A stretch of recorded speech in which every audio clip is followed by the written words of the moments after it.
Bullies tear the principal's skirt. They picked the wrong woman. Delphine Whitmore had perfected the art of being invisible. At Jefferson High School, she moved through the hallways like a shadow, her slight frame and quiet demeanor making her nearly unnoticeable to most students. Her auburn hair hung in loose waves around her pale face, and her oversized sweaters seemed to swallow her small frame whole.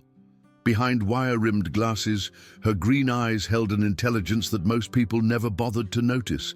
She preferred it that way, or at least she told herself she did. What nobody at Jefferson High knew was that Delphine had spent the last 8 years training in mixed martial arts at her uncle's gym across town. Every evening after school, while her classmates were at football practice or hanging out at the mall, Delphine was perfecting her strikes, learning submission holds, and building a strength that her baggy clothes completely concealed.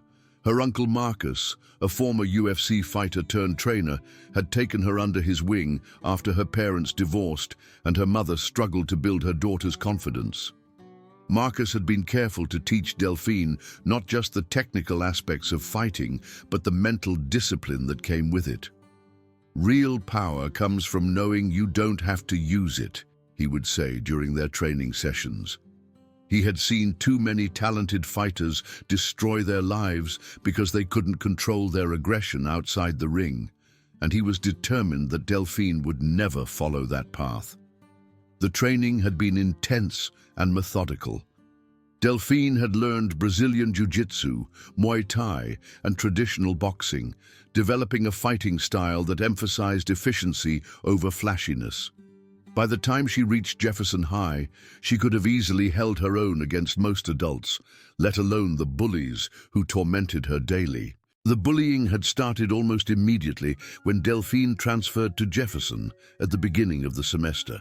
Moving from a small private school to this massive public institution had been jarring enough.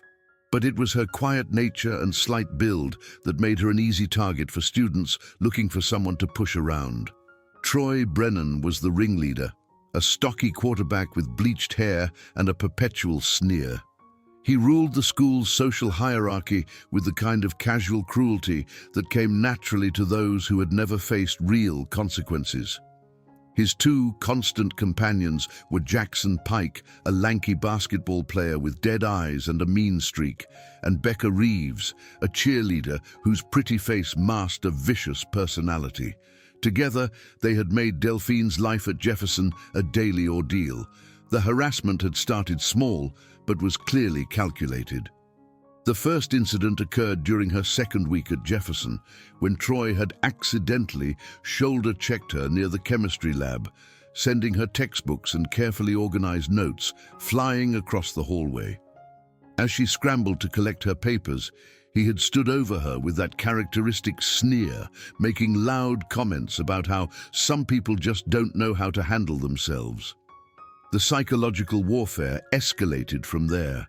Whispered comments about her thrift store clothes, her outdated sneakers, her quiet voice when teachers called on her in class. Troy had dubbed her Mouse after she had quietly answered a question in American history, her voice barely audible from the back row where she always sat. The nickname stuck like a disease, spreading through the school's social network with viral efficiency.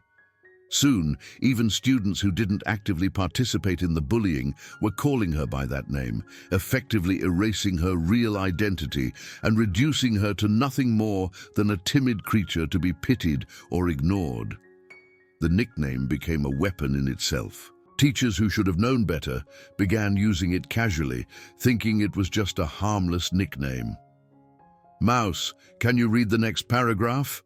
Mrs. Henderson would ask in English class, not realizing she was participating in the systematic dehumanization of one of her students. Each time Delphine heard it, she felt a piece of herself disappearing, replaced by this diminished version that Troy had created for his own amusement. Mrs. Henderson, Delphine's English teacher, had noticed the tension but seemed reluctant to intervene directly. Like many teachers at Jefferson, she had learned to pick her battles carefully, and confronting popular students rarely ended well for educators. Mr. Caldwell, The gym teacher actually seemed to encourage the behavior, chuckling when Troy made cruel jokes during physical education class. The cafeteria was where the worst incidents occurred. Jefferson's massive lunchroom was a social battlefield where hierarchies were enforced through public humiliation. Delphine had learned to eat quickly and quietly, usually choosing a corner table near the emergency exit where she could escape if necessary. But Troy and his crew had made even this simple task treacherous. Last Tuesday had been particularly brutal. Jackson had accidentally tripped her as she carried her lunch tray, the timing too perfect, executed just as she passed the popular kids' table. Her turkey sandwich and chocolate milk went flying across the floor, splattering against cheerleaders' shoes who shrieked in exaggerated disgust. The entire cafeteria erupted in laughter as Delphine scrambled to clean up the mess, her face burning with embarrassment that felt like physical pain.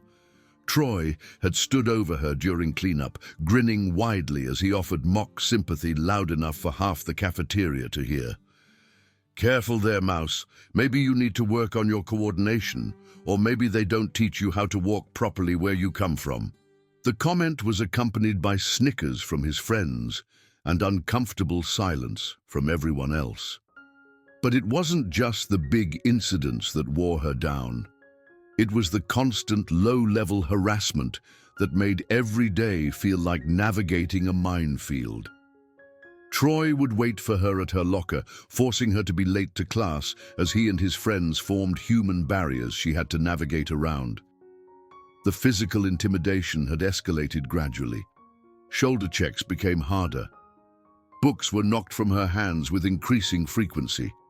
In the crowded hallways between classes, Troy and his friends would form walls that forced Delphine to push past them, always accompanied by jeering comments about her size and strength. The worst part was the way other students reacted. Most simply looked away, grateful that they weren't the targets. Some laughed nervously, wanting to stay in Troy's good graces. A few seemed genuinely uncomfortable with what they witnessed, but none spoke up. The message was clear. Delphine was on her own. Despite her training, despite knowing she could probably handle all three of her tormentors simultaneously, Delphine continued to endure the abuse in silence. Her uncle's lessons about control and discipline echoed in her mind constantly. Starting a fight at school would mean suspension, possibly expulsion, and the consequences would ripple through every aspect of her life. It would disappoint her parents, who had already sacrificed so much financially to send her to Jefferson after the divorce. More importantly, it would prove that she was just another violent student who couldn't handle conflict appropriately. She had seen how quickly school administrators made assumptions about kids who got into fights, regardless of circumstances. One incident could follow her for years, affecting college applications and job prospects. But the real reason Delphine held back was more complex. She had seen what violence could do to a person's soul, had watched her uncle struggle with the aggression that had made him successful in the ring but destructive in relationships. She was terrified of what she might become if she let that part of herself loose in anger. The control she maintained wasn't just about avoiding trouble. It was about maintaining her identity as someone fundamentally different from her tormentors. The irony wasn't lost on her that her greatest strength had become a source of weakness in this environment. All those years of training, all that knowledge and skill rendered useless by her own moral code and the institutional systems that consistently failed to protect her. The breaking point came on a Friday afternoon in late October. Delphine had been particularly careful that day, taking alternate routes through the school and timing her movements to avoid Troy's group. She thought she had made it through safely when she heard familiar laughter echoing from the main hallway near the administrative offices. Principal Williams was walking toward her office, her arms full of folders and her usually perfectly composed appearance slightly disheveled from a long day. Patricia Williams was respected throughout Jefferson for her fairness and dedication to her students. She was one of the few adults in the building who had bothered to learn Delphine's real name, always greeting her warmly when they passed in the halls. Troy, Jackson, and Becca were clustered near the main office, supposedly waiting to speak with the vice principal about some athletics matter. But their attention was focused entirely on Principal Williams as she struggled with her heavy load of paperwork. What happened next unfolded in horrible slow motion. As Principal Williams passed their group, Troy deliberately stuck out his foot. She stumbled forward, her files scattering across the polished floor. But in trying to catch herself, her heel caught in the hem of her pencil skirt, and the fabric tore with a loud ripping sound. The hallway fell silent, except for Troy's delighted laughter. Principal Williams stood frozen, her professional dignity shattered as her torn skirt exposed more than was appropriate for a school setting. Her face flushed deep red with humiliation and anger as she tried to hold the fabric together with one hand while gathering her scattered papers with the other. "Oops," Troy said loudly, his voice carrying down the hallway. "Guess you should watch where you're going, Principal Williams. Maybe invest in some better clothes while you're at it." Jackson and Becca dissolved into giggles, their phones already out to capture photos of the dignified woman's humiliation. Other students in the hallway stood paralyzed, unsure whether to help or pretend they hadn't witnessed anything. Something fundamental shifted inside Delphine as she watched the scene unfold, like a dam breaking after years of pressure. Principal Williams wasn't just another victim of Troy's cruelty. She was an adult, an authority figure, someone who had shown Delphine kindness when no one else would. More than that, she represented everything decent about Jefferson High, the thin line between civilization and chaos that Troy had just crossed with calculated malice. The calculated nature of the attack was what truly enraged Delphine. This wasn't impulsive cruelty or teenage stupidity. This was a deliberate assault on a woman's dignity, planned and executed for maximum humiliation.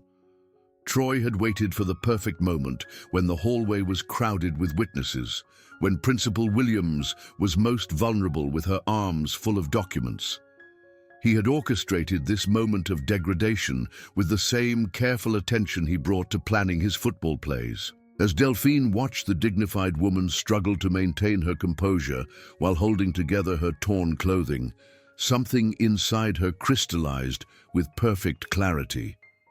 This was exactly why bullies like Troy needed to be stopped. It was never enough for them to target other students. Their cruelty would always escalate, always find new victims, always push boundaries until someone finally pushed back. Without conscious thought, Delphine found herself moving forward, her training taking over in a way that felt both foreign and completely natural. Her backpack hit the floor with a heavy thud that seemed to echo through the sudden silence like a gunshot. Students instinctively stepped back as something in her demeanor changed completely, as if a different person had suddenly inhabited her body. Gone was the hunched posture and nervous energy that had defined her at Jefferson. In its place was the fluid, controlled movement of someone who knew exactly how dangerous they were and had finally decided to stop hiding it. The transformation was so complete that several students who had known her for months didn't immediately recognize her. Her spine straightened, her shoulders squared, and her movements took on the predatory grace that Marcus had drilled into her over years of training. This was the real Delphine, the one who had been hiding behind oversized sweaters and self-imposed silence. "Troy," she said, her voice carrying clearly through the hallway. There was something in her tone that made everyone freeze, including Troy himself. It wasn't the voice of a scared victim anymore. Troy turned toward her, his grin faltering slightly as he processed the change in her bearing. Well, look who finally decided to speak up. What's wrong, Mouse? Getting brave all of a sudden?" Delphine moved closer, her steps measured and purposeful. "You're going to apologize to Principal Williams, right now." The hallway erupted in nervous laughter. Troy's confidence returned as he realized his audience was still watching. "Or what? What are you going to do about it, Mouse?" "I'm going to show you what happens when you pick the wrong person to mess with," Delphine said quietly. Troy stepped forward, clearly expecting her to back down, as she always had before, his confidence bolstered by months of successful intimidation. In his mind, this was just another opportunity to assert dominance, another chance to remind everyone who really controlled the social dynamics at Jefferson High. "You think you're tough now? You're still just a scared little—" He never finished the sentence. Delphine's right hand shot forward in a perfect straight punch that caught him square in the solar plexus, delivered with textbook precision and just enough force to incapacitate without causing permanent damage. The strike was so fast that most observers didn't even see it happen. One moment Troy was sneering confidently, the next he was doubled over, gasping for air as his face turned red and his eyes watered. Before he could even begin to recover, Delphine grabbed his extended wrist with both hands and twisted, using his own forward momentum against him in a classic Aikido technique. The leverage was perfect, and Troy found himself spinning helplessly through the air before crashing into the nearest locker with a resounding clang that echoed through the hallway like a bell. The impact was loud enough to make several students jump, and Troy slumped against the metal surface, still struggling to breathe. Jackson rushed forward to help his friend, but his basketball player reflexes were no match for Delphine's years of systematic training. She read his movement like an open book, recognizing the clumsy, telegraph tackle attempt before he had even fully committed to it. She sidestepped his charge with minimal effort, her feet moving in the precise pattern Marcus had drilled into her thousands of times, and grabbed his shirt as he stumbled past her. Using his own forward momentum against him, she executed a textbook hip throw that would have made her uncle proud. Jackson flew over her hip and hit the polished hallway floor with an impact that knocked the wind out of him completely, his long limbs sprawling awkwardly as he struggled to understand what had just happened to him. Becca screamed and raised her phone to record what she thought would be Delphine's humiliation, but her cheerleader reflexes were no match for someone who had been training in combat sports for 8 years. Delphine was already moving toward her with the fluid grace of a natural fighter. A quick, controlled strike to Becca's wrist sent the phone clattering across the floor, the device skidding under a nearby bench, followed immediately by a perfectly executed foot sweep that put the cheerleader on the ground beside her friends.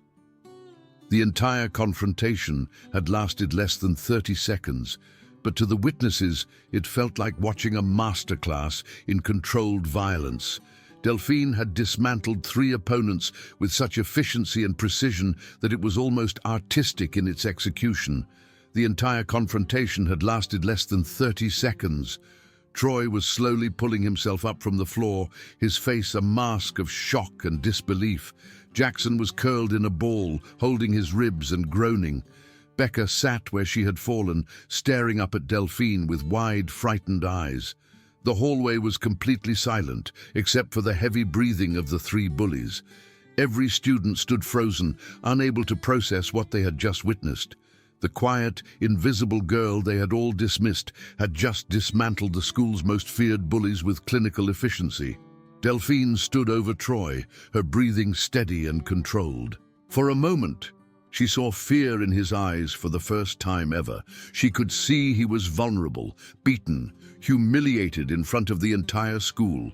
One more strike could put him down completely, could give him a taste of the helplessness he had forced her to feel every day. Instead, she stepped back and extended her hand toward Principal Williams, who was still clutching her torn skirt and staring in amazement. "Are you all right, Mrs. Williams?" The principal took the offered hand gratefully, allowing Delphine to help her to her feet. Yes, thank you, Delphine. That was—" She paused, searching for words. "That was very brave of you." Troy finally managed to stand up straight, his face flushed with anger and humiliation. "You're going to pay for this, Mouse. You think this is over?" Delphine turned to face him calmly. "My name is Delphine, and yes, this is over. All of it." The conviction in her voice seemed to drain the fight out of him completely.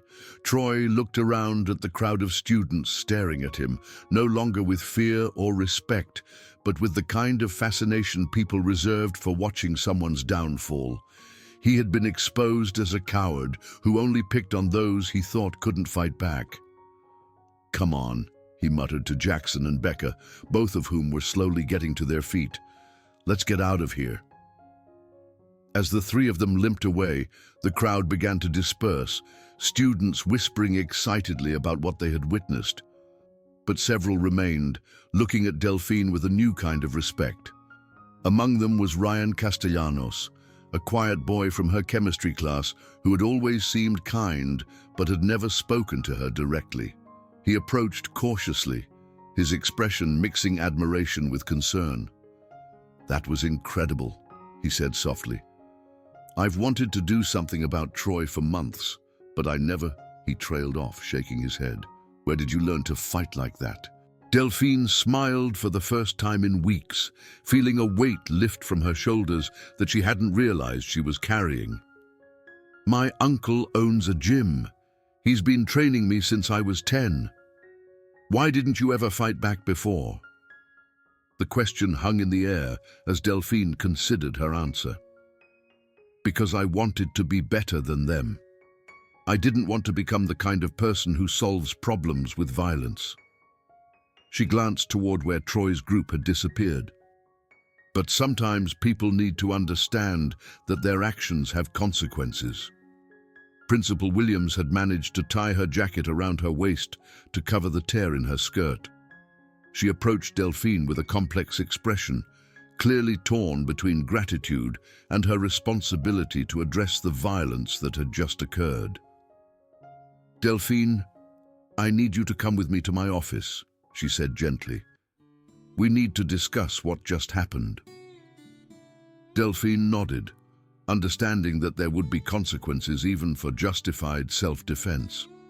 But as they walked toward the administrative wing, she noticed something that made her smile. Students were stepping aside respectfully, many nodding or offering quiet words of support. The whispers that followed her weren't cruel anymore. They were impressed, even awed. In the weeks that followed, the dynamic at Jefferson High shifted dramatically. Troy and his friends seemed to shrink into themselves, no longer strutting through the hallways with their previous arrogance. They avoided Delphine completely, and their bullying of other students decreased noticeably as word spread about what happened when they picked the wrong target. The incident had been recorded by several students, and the footage had spread through social media with viral speed.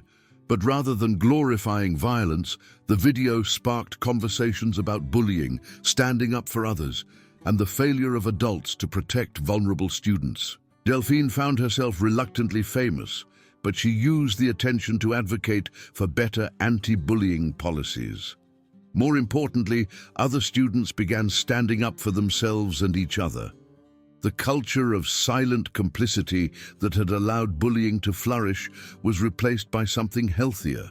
Students who had been targets found their voices, and bystanders became more willing to intervene when they saw others being mistreated.